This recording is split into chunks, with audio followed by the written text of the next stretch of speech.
So hello everyone, हमारा ई business का ये सेकंड यूनिट होने जा रहा है। हम यूनिट फर्स्ट की वीडियो ऑलरेडी बना चुके हैं और हम आप चैनल में अपलोड कर चुके हैं। ये हमारे यूनिट की सेकंड वीडियो है। सो इसमें हमारा आ जाता है benefits of drawbacks of e commerce. ठीक है, तो बेनिफिट्स और ड्रॉबैक्स दोनों आपको बताना है। यहाँ पे आपके बेनिफिट्स हैं, यहाँ पे आपके ड्रॉबैक्स हैं।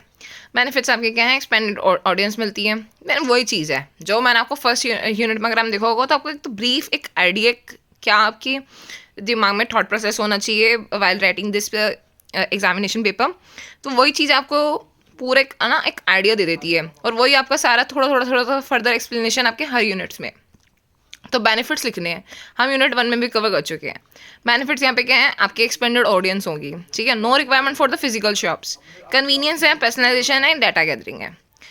आपके ड्रॉबैक्स हैं, ड्रॉबैक्स थोड़ा कम लिखना और होते भी कम ही हैं। ठीक है, इसको बस एक्सप्लेन कर देना। Lack of the personal interaction, technical problems, regular compliance. ठीक है, ये सब चीज़ें आप अब बोलोगे कि भाई कहते हैं पर्सनलाइजेशन हम ये बेनिफिट में भी लिख रहे हो, लैक ऑफ पर्सनल इंट्रैक्शन हम ड्रॉबैक्स में भी लिख रहे हैं।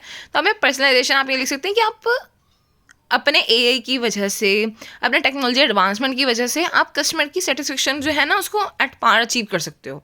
ठीक है, उसको कस्टमाइजेशन दे सकते हो, उसके जो भी उसकी रिक्वायरमेंट्स है ना उसके बेसिस पे आप उसको मतलब सेटिस्फाई कर सकते हो। तो वो आपकी पर्सनलाइजेशन आ गई। Lack of the personal interaction में आप ये लिख सकते हो कि आपका कोई पर्टिकुलरली ना उस पर्सन के साथ, उस कस्टमर के साथ ना कोई कहते हैं ट्रांजेक्शन नहीं हुआ होता। आप सब कुछ जो भी करते हो वर्चुअली ऑनलाइन करते हो, तो वो चीज़ आ गई। तो आप अच्छे से इसको लिख पाओगे।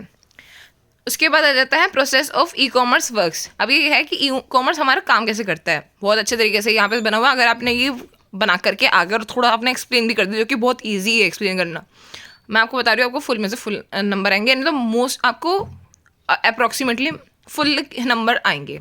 ठीक है, यह है कस्टमर है। उसके बाद ऑनलाइन स्टोर है, आपको पता है भैया कस्टमर ऑनलाइन स्टोर पे जाएगा, विजिट करेगा। यहाँ पे आप कोई भी एप्लीकेशन का एग्जांपल दे सकते हैं, अमेजोन ले लो, फ्लिपकार्ट ले लो, या आप जोमेटो वगैरह कुछ भी ले सकते हैं। ठीक है, कस्टमर ने उस पर विजिट किया, उसने जो भी ऑर्डर वगैरह था वो सब चीज़ें यहाँ पर सिलेक्ट करी, पेमेंट ऑफ द गेटवे पे गया, गेटवे पे जाने के बाद उसने पेमेंट को प्रोसेस किया।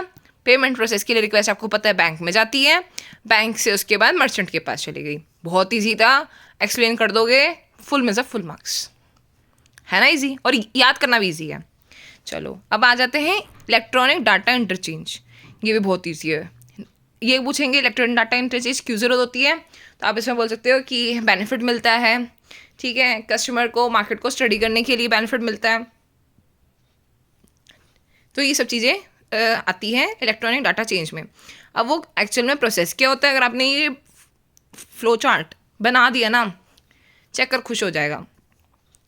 सेंडिंग कंपनी है, रिसीवर कंपनी है। सेंडर कंपनी के पास अपना इंटरनल डाटा फॉर्मेट है, इसके पास भी अपना इंटरनल डाटा फॉर्मेट है। ईडीआई ट्रांसलेटर है, ईडीआई का डाटा जनरेशन है, ईडीआई का डाटा जनरेशन है। कम्युनिकेशन सॉफ्टवेयर है, उसके थ्रू डायरेक्ट कम्युनिकेशन है। ये कनेक्शन है ना इजी। ठीक है, समझ भी आ गया भैया। हमें डाटा इंटरचेंज करवाना है, कैसे करवाएंगे? सेंडर कंपनी का रिसीवर कंपनी के साथ इंटरचेंज कराएंगे। पहले हम उनका डाटा उठाएंगे तो इंटरनल डाटा हो गया, फिर ईडीआई ट्रांसलेटर करवाएंगे, ईडीआई का डाटा जनरेशन होगा, कम्युनिकेशन के थ्रू हम डायरेक्ट कनेक्शन करेंगे। ईजी। चलो ईडीआई का एग्जाम्पल्स भी लिखना हो तो आप यहाँ पे लिख सकते हैं। इनवॉइसेस, मतलब जनरली क्या होता है, इनवॉइसेस, प्रोक्योरमेंट ऑर्डर्स, ठीक है, ट्रांसफर बिल्स, ट्रांसक्रिप्ट्स, या हम बोल सकते हैं B2B के लिए भी हमारा ईडीआई बहुत यूजफुल होता है। ठीक है, रोल ऑफ द ईडीआई क्या होता है? एफिशिएंसी इंक्रीज होती है, करेक्टनेस होती है, कॉस्ट सेविंग होती है, ग्रेटर विजिबिलिटी होती है। ठीक है, अब हमारा आ गया next topic, knowledge management process. Knowledge management process क्या होती है? पहले वो हमारी डाटा होती है, सिर्फ रॉ डाटा होती है, फिर वो इन्फॉर्मेशन बनती है, फिर वो नॉलेज बनती है। ठीक है, तो इसके प्रोसेस क्या होते हैं? Collecting, organising, summarising, analysing, synthesising and decision making. बहुत ईजी है, एक्सप्लेन कर दोगे मज़ा आ जाएगा। कलेक्ट किया, ऑर्गेनाइज किया, समराइज़ किया, उसको फिर एनालाइज किया, फिर सिंथेसाइज, मतलब उसमें अगर आपको कोई अपने हिसाब से कोई चेंजेस करने हैं वो सब चीज़ें करी, फिर बाद में डिसीजन बना लिया। ठीक है, अब वो यहाँ पे बोलते हैं use of the knowledge management. Use of knowledge management क्या है? एम्प्लॉय को ऑनबोर्ड करोगे तब उस आपको ज़रूरत है। डेली टास्क फॉर एम्प्लॉयज़ के लिए ज़रूरत है। सेल्फ सर्व कस्टमर सर्विस के लिए ज़रूरत है। एम्प्लॉय ऑनबोर्डिंग मतलब आपको बताना पड़ेगा ना एम्प्लॉय को कि भैया हम काम कराने क्या वाले हैं आपसे, तो उसके लिए भी तो नॉलेज की ज़रूरत है आपको। डेली टास्क फॉर एम्प्लॉयज़ वो भी आपको बताने की ज़रूरत है, भैया आपने करने के वाले हो, कैसे करने वाले हो, एम्प्लॉयज़ क्या कर रहे हैं, सब चीज़ें आ गई। सेल्फ सर्व कस्टमर सर्विस की भैया आपको पता होना चाहिए भैया कस्टमर को, कस्टमर खुद लेना चाहे तो कस्टमर क्या क्या चीज़ें कैसे कैसे ले सकता है। तीनों चीज़ समझ आ गई, ठीक है। तो यूनिट 2 में मोटा मोटा आपके पास यही था और आप इससे अच्छा लिख सकते हैं, ठीक है। तो हम फिर से मिलते हैं अपने आगे की वीडियोस में।